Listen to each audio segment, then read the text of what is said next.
దేవుని ఉన్నతమైన నామానికి మహిమ కలుగును గాక. నేటి వాక్య ధ్యాన నిమిత్తం 1 పేతురు పత్రిక 4వ అధ్యాయం.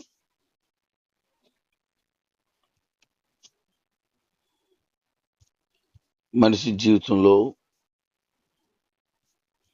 అనేక పర్యాయాలు శ్రమలు రావడం గమనిస్తాం. ఆ శ్రమలు వచ్చినప్పుడు ఏ విధంగా ఉండాలో తెలియచేస్తూ ఉన్నారు.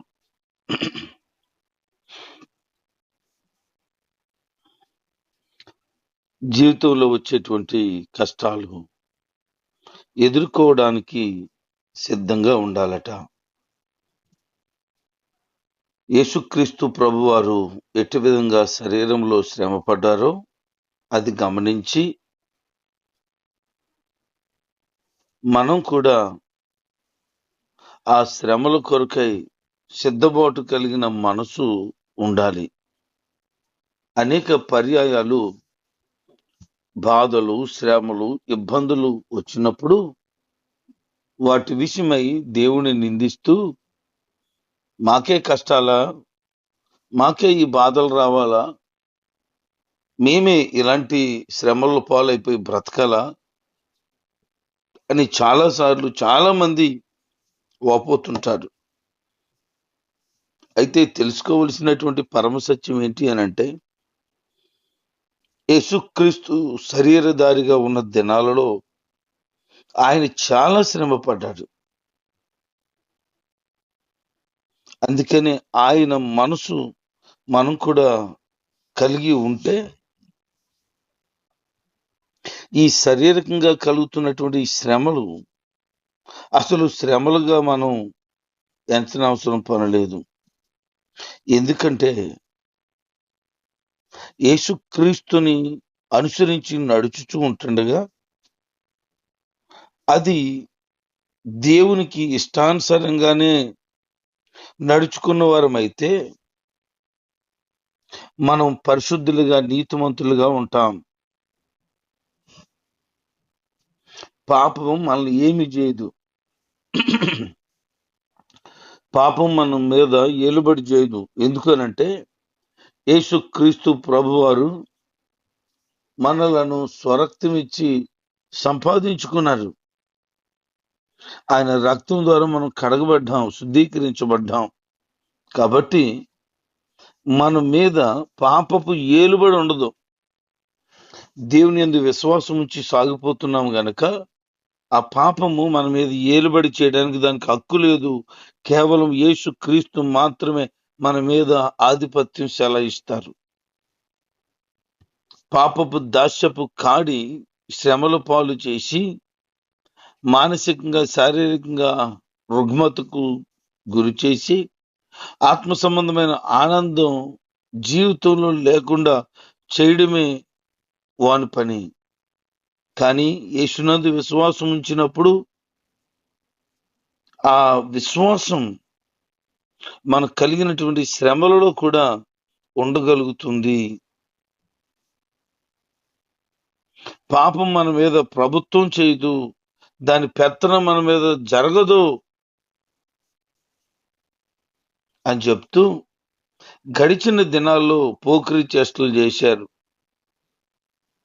దురాశలు కలిగిన జీవితం చేశారు, మద్యపానం ఉంది, అల్లరితో కూడుకున్న ఆటపాటలు ఉన్నాయి, తాగుబోతుల విందులకు వెళ్ళారు, చేయకూడనటువంటి పూజలు పునస్కారాలు ఎన్నో చేశారు.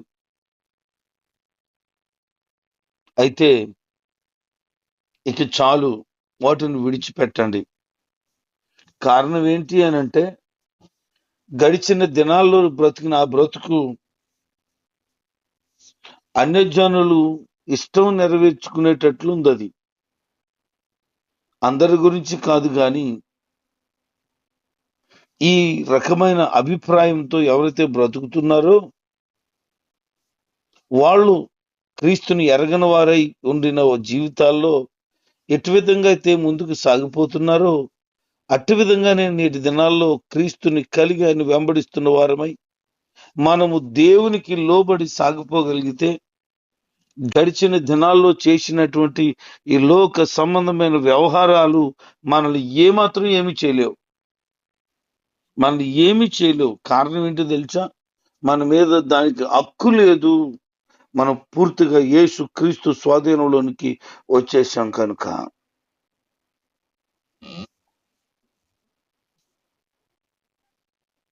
అపరిమితమైనటువంటి చెడుతనంతో గడిచిన జీవితాలు ఉంటే, క్రీస్తులోనికి వచ్చిన తర్వాత ఆ చెడుతనం పూర్తిగా తొలగించబడింది.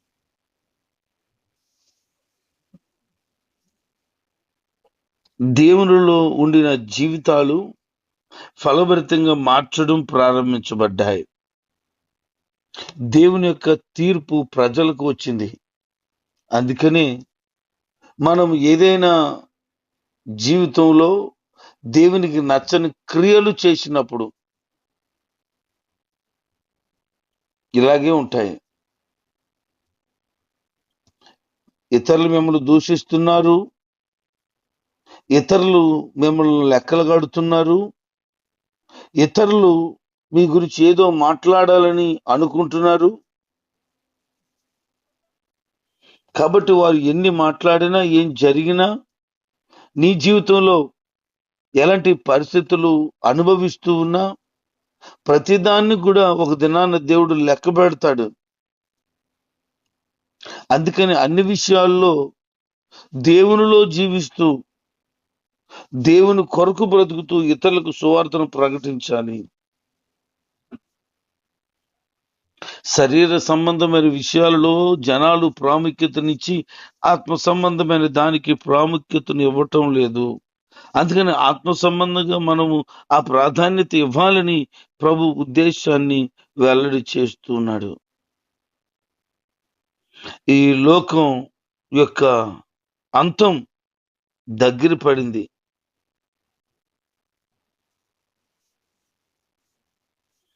ఈ లోకంలో మనం జీవించడం కష్టకాలంగా మారిపోయింది.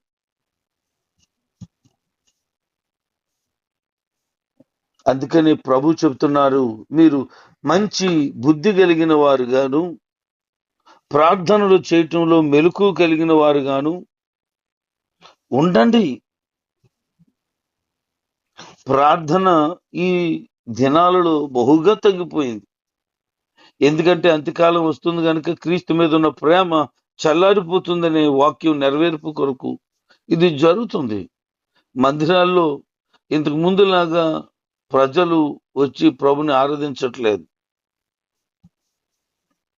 ఇంత ముందున్నటువంటి దైవ భయము, భక్తి ప్రజల్లో కనబడటం లేదు. మంచి స్వభావాలు కనబడటం లేదు. వాటిని కంటిన్యూ చేయడానికి, వాటి విధానంలో బ్రతకటానికి అసలు ఆలోచనే రావటం లేదు. అందుకే అనేక పర్యాయాలు మనం పాపం చేసిన వారమైనను దేవుని ప్రేమ మన మీద అత్యధికంగా కుమ్మరించబడుతూ ఉంటే మనం ఏం చేస్తామనంటే అందరి పట్ల ఆ ప్రేమ భావాన్ని కలిగిన వారుగా ఉంటాం.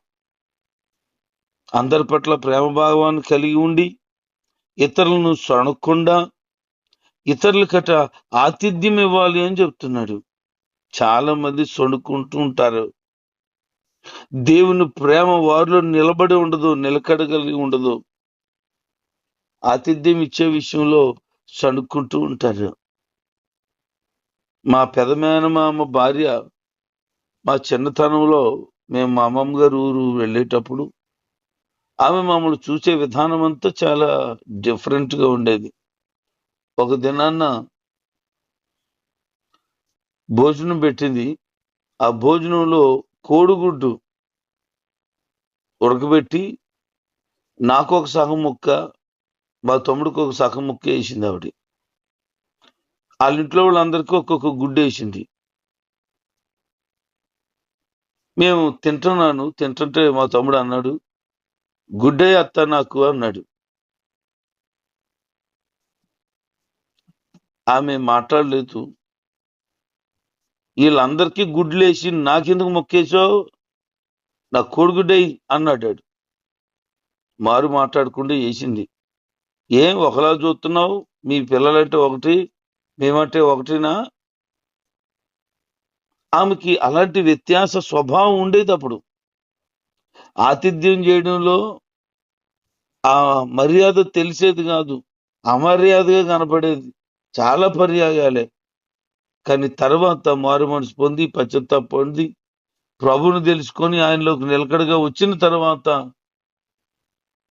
గౌరవం ఏంటో, మర్యాద ఏంటో, ఎలాగ ఆతిథ్యం ఇవ్వాలో అర్థమైంది. తర్వాత బాగా చూడడం ప్రారంభించింది. అప్పటికి మేము పెద్దోళ్ళం అయిపోయాం. ఇంకా అక్కడికి వెళ్ళడం కూడా మానేసాం. ఎప్పుడో ఒకటి రెండు సందర్భాల్లో వెళ్తే ఆ ప్రేమ ఆప్యాయత అప్పుడు కనపడింది. అంతకుముందు మా చిన్నతనంలో మమ్మల్ని అలా చూడలేదు ఆమె. ఎందుకంటే ప్రభు ప్రేమ లేదు వాళ్ళకి, ఆమెకి. అందుకని వాక్యం ఏం చెప్తుందనంటే ఆతిథ్యం ఇచ్చే విషయంలో మర్చిపోవద్దు అని. కారణం ఏంటి? ఆతిథ్యం ఇవ్వడంలో తెలియకే దేవదూతలకు ఆతిథ్యం ఇస్తున్నారు మీరు. దానివల్ల ప్రతిఫలం పొందుతారు. అబ్రహం ఎలా జరిగింది? ఆశీర్వాదం పొందడానికి గల కారణం ఆతిథ్యం కదా. అందుకని ఆతిథ్యం ఇవ్వండి అని. మంచి గృహ నిర్వాహకులై ఉండి ఒకరి పట్ల ఒకడు దేవుడు అనుగ్రహించినటువంటి కృపావరములను పొందుతూ ఇతరులకి ఉపచారం చేసే వాళ్ళకి ఉండాలి. వాళ్ళ కష్టంలో, వాళ్ళ బాధల్లో, వాళ్ళ వేదనలో పరామర్శిస్తూ వాళ్ళకి సహకరిస్తూ ఉండేవారుగా ఉండాలా. ఎవరైనా బోధ చేస్తూ ఉంటే ఆ బోధ చేసే వాళ్ళ గురించి చెబుతున్న మాటలు చూడండి, ప్రభు ఏం మాట్లాడుతున్నాడు. ఎవరైనా మాట్లాడితే వారు దేవోక్తులు పలికినట్లు మాట్లాడాలట. అంటే దేవుని మాటలు మాట్లాడుతున్నాను, నేను దేవుని బిడ్డని అనేటట్లు మాట్లాడాలట. ఎవరైనా సేవ చేస్తే దేవుడు అనుగ్రహించిన సామర్థ్యం కొలిది పరిచయం చేయాలట. అంటే నీ మాటలు దేవుని మాటలుగా ఉండాలి. నువ్వు సేవ చేస్తే దేవుడు నీకు ఎంత సామర్థ్యం ఇచ్చాడో, ఎంత ఓపిక ఇచ్చాడో, ఎంత నువ్వు చేయగలవో అదంతటితో చేయగలగాలి. అలా చేస్తేనట దేవునికి మహిమ కలుగుతుంది. నీ వలన దేవునికి మహిమ కలగాలి. చాలా మంది సేవకుడు ఉన్నప్పుడు ఒకలా చేస్తారు పని, ఆయన లేనప్పుడు మరొకలా చేస్తుంటారు. ఆయనకి మహిమ కలగదు. దేవుని సేవకుడు ఉంటే చాలా వందనంగా మాట్లాడతారు, ఆయన పక్కకి వెళ్ళగానే చాలా వల్గర్గా మాట్లాడతారు. ఏం జరుగుతుంది? దేవుని కలిగిన వారిగా ఉండి దేవునికి మహిమ కలిగించేటట్లుగా లేరు. వారు మనసు పొందాలి, పూర్తిగా ప్రభులో నిలకడ కలిగిన వారిగా ఉండాలి.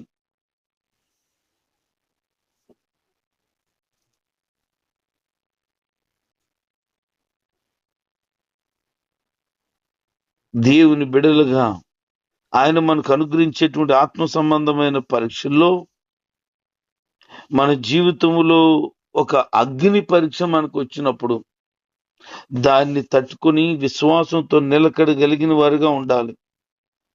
ఏదో నాకు భయంకరమైన పరిస్థితి వచ్చేసింది బాబోయ్ అనట అదిరిపోకూడదు, బెదిరిపోకూడదు అంటున్నాడు. నీకు ఎంత భయంకరమైన పరిస్థితి వచ్చినా, ఎంత శోధనకరంగా ఉన్నా నువ్వు భరించలేకపోతే ఎందుకు వచ్చింది నాకే రావాలా అని నువ్వు అనుకోకూడదట. కారణం ఏంటంటే దేవుడికి తెలుసు. అగ్ని పరీక్ష అంటే లోహాన్ని శుద్ధి చేసే విషయంలో కాదు, ఇతరమైన విషయాల్లో కూడా దేవుడు మనల్ని అగ్ని పరీక్ష పెడతాడు. ఆ అగ్ని పరీక్షలో గెలుపొందుతామా అనేది ఆయన గమనిస్తాడు.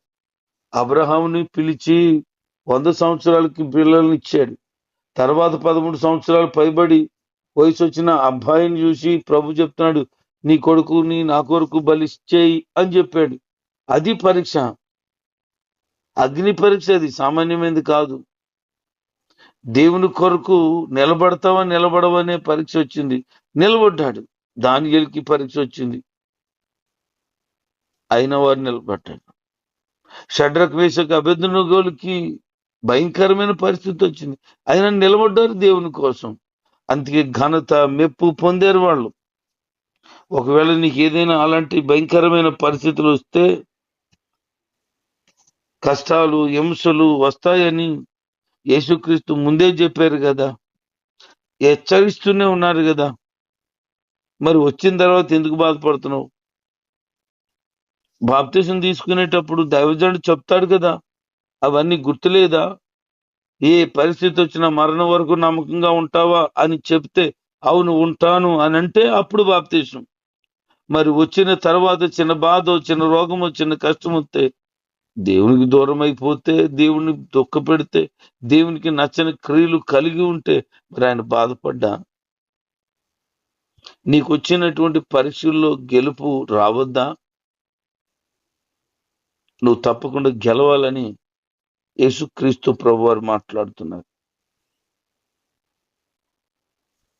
ఈ లోకంలో బ్రతుకుతున్నప్పుడు కలుగుతున్న కష్టాలు, వ్యాధులు, బాధలు కూడా కొద్ది కాలమైన గమనించండి. అంత మాత్రమే కాదు, ఈ లోక యాత్ర ముగించిన తర్వాత, ప్రభు రాకడ జరిగిన తర్వాత దేవుని ఎదుట ఆ మహిమ మనం స్వతంత్రించుకుంటాం. మహా ఆనందంతో ఉప్పొంగిపోతాం. ఈ బాధలు కొద్ది కాలమని గడిపేస్తాం. అందుకనే మనము క్రీస్తు వైపు చూచుచూ సాగిపోవాలి. ఆయనే సమస్తమును సమకూర్చువాడై ఉన్నాడు. ఒకవేళ దేవునికి నమ్ముకొని ఎవరైనా నిందల పాలైపోయి ఉంటే వారి గురించి చెప్తున్నాడు. మీరు దూషించబడితే, హింసించబడితే, కొట్టబడితే మీరు ధన్యులు.